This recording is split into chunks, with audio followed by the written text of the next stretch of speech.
మా బసోడి పటేల్ చూసి నేర్చుకోండి. నిజంగా చాలా గొప్ప ఆలోచన పరుడు. కొండమూరలతోని ఇవాళ చలధర్మాలతో సావాసం చేసి ఆ పటేల్ సౌతం జర్నీ చేస్తుంటే నిజం అన్న రాజేంద్రన్న, నిజం జర్నీ చేస్తుంటే నాకు ఏర్పడదు. 100 కిలోమీటర్లు పోయినా కూడా యాస్తకు రాదు. అంటే కొద్దిమంది ఉంటారు ఊర్లలో. నిజంగా నాగయ్యపల్లి అనే నాకు తెలియదు, నాకు సురేష్ అన్నతో ఈ ఊరు తెలుసు. ఇంత మంచి కొద్దిమంది మాత్రమే చెప్పి నాకు పరిచయం ఉన్న కానీ చాలామంది ఇక్కడ ప్రేమగల వాళ్ళు, దయగల వాళ్ళు ఇక్కడ ఈ ఊరిలో కూలి తల్లులు, జాలిగల గుండెలు.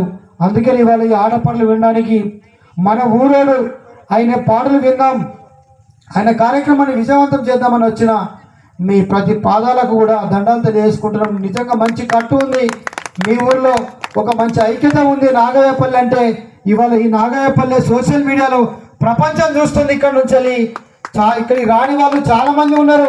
అయినా కూడా ఇవాళ రేపు సోషల్ మీడియా చూడడానికి సిద్ధంగా ఉన్నారు. మన ఐక్యత, మనం ఉన్న విధానమే ఈ గ్రామమే రేపు రాష్ట్రం అవుతుంది, దేశం అవుతుంది, ప్రపంచం అవుతుంది. కాబట్టి నిజంగా నాగయ్యపల్లికి మరొకసారి వందనాలు తెలియజేసుకుంటూ ఇంత మంచి కుటుంబం కోసం పాడబడడానికి మాకు పిలిపించిన మా సురేష్ అన్నకు దండాలు. అన్న కొంచెం కళ్ళ కోపం ఉన్నా కూడా కడుపులో దయ ఉంటుంది.